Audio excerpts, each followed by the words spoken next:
은 마태복음 21장 23절에서 31절까지의 말씀, 신약성경 35페이지, 마태복음 21장 23절로 31절까지, 그리고 마태복음 22장 15절에서 22절까지 이렇게 두 부분을 보도록 하겠습니다. 먼저 마태복음 21장 23절에서 31절까지의 말씀입니다. 같이 읽겠습니다. 시작.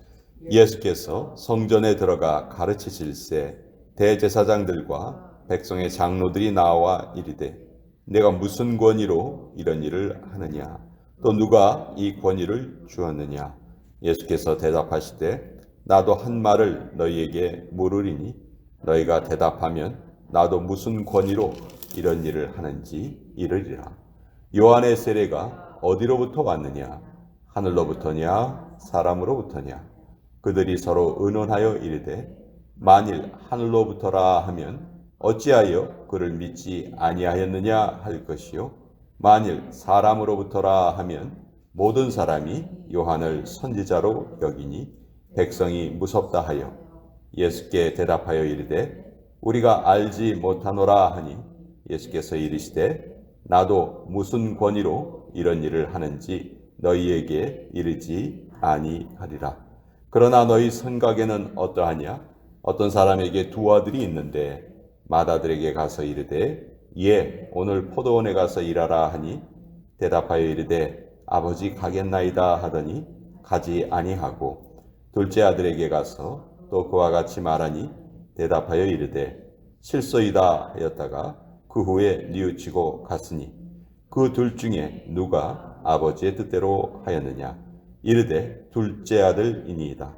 예수께서 그들에게 이르시되 내가 진실로 너희에게 이르노니 세리들과 창녀들이 너희보다 먼저 하나님의 나라에 들어가리라.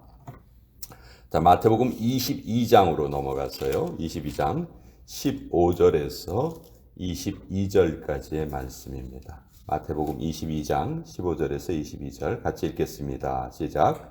이에 바리새인들이 가서 어떻게 하면 예수를 말의 올무에 걸리게 할까 상의하고 자기 제자들을 헤롯 당원들과 함께 예수께 보내어 말하되 선생님이여, 우리가 아노니 당신은 참되시고 진리로 하나님의 도를 가르치시며 아무도 꺼리는 일이 없으시니 이는 사람을 외모로 보지 아니하심이니이다. 그러면 당신의 생각에는 어떠한지 우리에게 이르소서. 가이사에게 세금을 바치는 것이 옳으니까 옳지 아니하니까 하니 예수께서 그들의 악함을 아시고 이르시되 외식하는 자들아, 어찌하여 나를 시험하느냐? 세금 낼 돈을 내게 보이라 하시니 데나리온 하나를 가져왔거늘 예수께서 말씀하시되 이 형상과 이 글이 누구의 것이냐? 이르되 가이사의 것이니이다. 이에 이르시되 그런즉 가이사의 것은 가이사에게, 하나님의 것은 하나님께 바치라 하시니 그들이 이 말씀을 듣고 놀랍게 여겨 예수를 떠나가니라. 하나님의 말씀입니다. 아멘.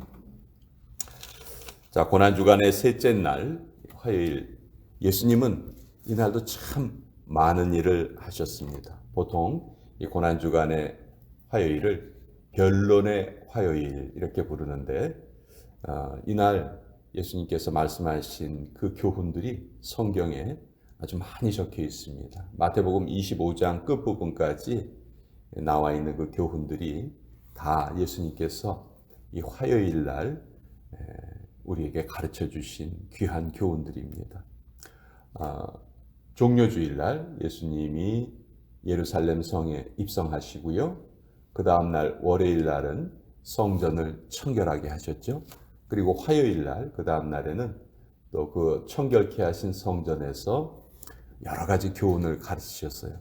그런데 그 화요일 날은 이 바리새인들, 사두개인들, 또 종교 지도자들이 보낸 그런 사람들이 어떻게 하면 예수님을 꼬투리를 잡을까? 그래서 여러 가지로 예수님에게 질문도 하고 그런 내용이 나타납니다.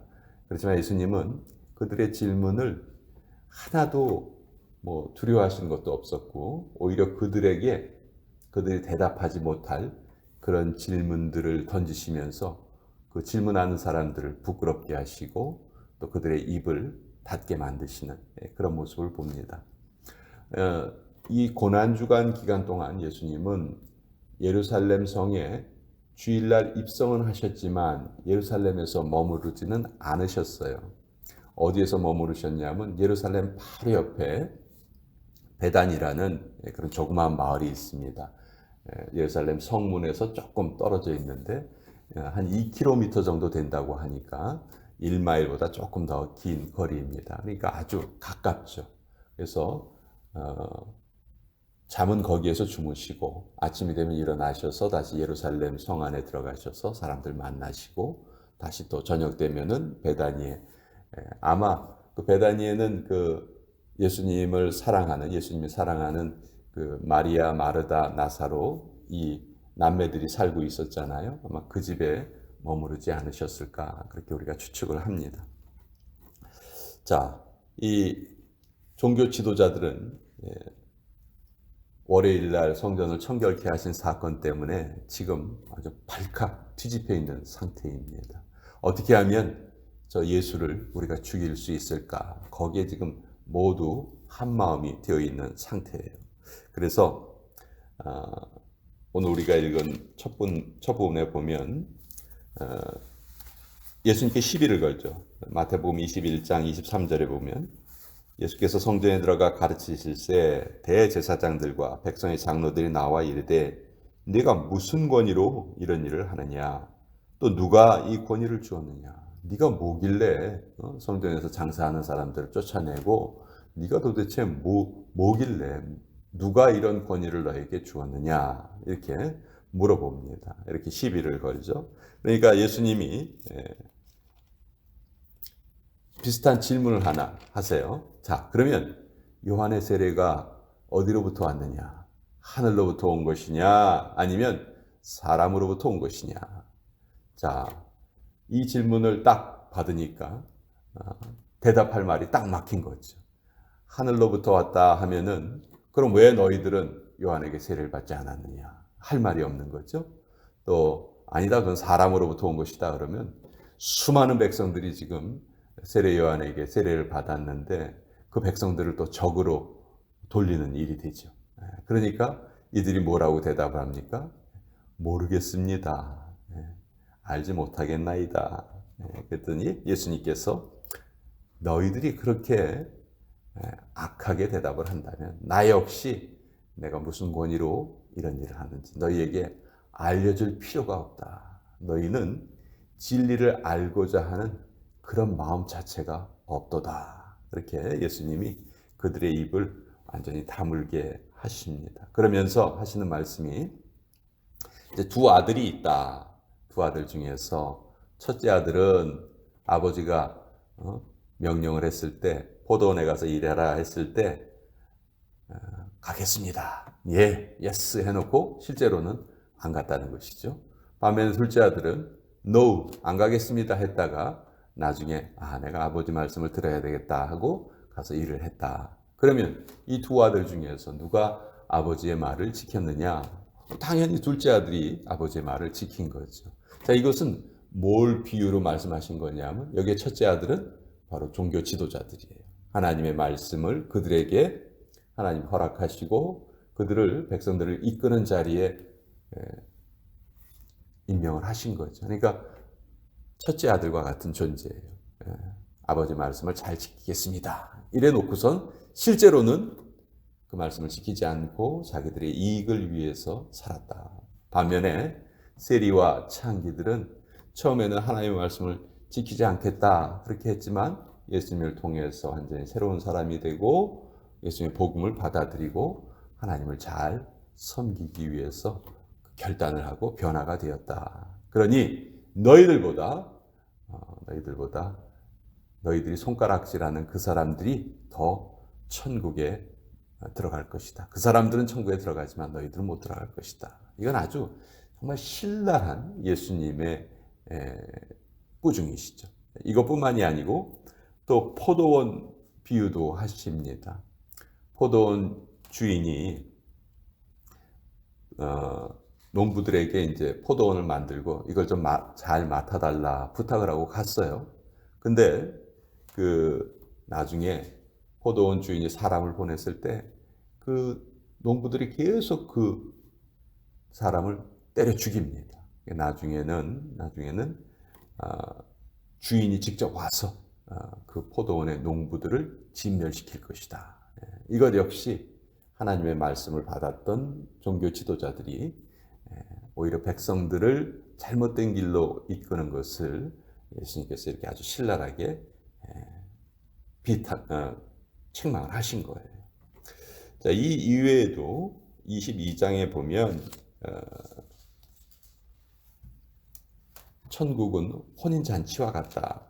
사람들을 이렇게 초대했지만 사람들이 오지 않았다. 그래서 결국 주인이 그냥 길에 가서 아무나 데리고 와서 그 잔치자리에 채웠다. 이건 역시 유대인들을 비난하는 말씀이죠. 너희들은 하나님의 말씀을 받았지만 하나님 나라의 잔치에 참여하지 못할 것이다. 또 오늘 우리가 두 번째 읽은 부분은 너무도 유명한 말씀이시죠. 이것 역시 이제 예수님에게 꼬투리를 잡기 위해서 자기들 나름으로는 가장 어려운 문제를 가지고 온 겁니다. 자, 그 당시 로마가 유대를 지배하고 있던 상황에서 로마에게 세금을 바치는 것이 옳습니까? 옳지 않습니까? 이렇게 이제 질문한 거예요. 만약 로마에게 세금을 바쳐라 하면 예수님을 매국노로 몰아갈 것이고, 로마에게 세금을 바치지 말아라 하면은 이제 로마에게 오히려 고소해서 정치적인 배신자로 만들려는 그런 마음이었죠. 그러니까 예수님이 어떻게 대답을 해도 이번에는 꼭 우리가 예수님에게 꼬투리를 잡을 수 있다. 아주 그냥 자신만만하게 온 거예요. 근데 예수님이 그런 거를 모르실 리가 없죠. 18절에 예수께서 그들의 악함을 아시고 이르시되 외식하는 자들아 어찌하여 나를 시험하느냐. 피조물에 불과한 자들이 어찌 창조주에게 문제를 낼 수 있겠습니까? 그러면서 21절에 보면 그런즉 가이사의 것은 가이사에게 하나님의 것은 하나님께 바치라. 이걸 나라에는 세금을 잘 바치고 교회는 헌금을 잘 내라. 우리가 이렇게 이해하면은 완전히 오해하는 거예요. 그런 뜻의 말이 아니고 가이사의 것은 가이사에게. 지금 이 세상은 가이사, 즉 사탄에게 속한 세상과 같다. 이 세상은 결국 망하고 말 것이다. 반면에 하나님의 것은 하나님께 택함 받은 무리는 꼭 하나님에 의해서 구원을 받을 것이다. 그러니 완전히 구별된 삶을 살아라. 예수님께서 이렇게 말씀하시는 거예요. 이거를 경제적으로 무슨 세금 잘 내고 헌금 잘 내고 이렇게 우리가 이해하면은 아주 단편적인 이해에 그치고 만다. 결국 예수님은 완전히 구별된 삶을 살아라. 이것을 이 말씀을 통해서 말씀하고 계시는 거죠. 자, 이후에도 우리 마태복음 25장까지 쭉 많은 말씀을 예수님께서 하셨어요. 여러분 한번 생각해 보세요. 이제 내일 모레면 십자가를 지셔야 할 그 상황에서 얼마나 마음이 무거우시고 아프셨겠습니까? 그런데도 예수님은 그거를 거기에 개의치하지 않으시고 십자가를 지시기 직전에도 풍성한 교훈을 남기십니다. 새삼 이렇게 귀한 말씀을 베풀어 주신 예수님의 은혜가 새롭게 다가오는 그런 아침입니다. 자, 오늘도 같이 기도하도록 하겠습니다.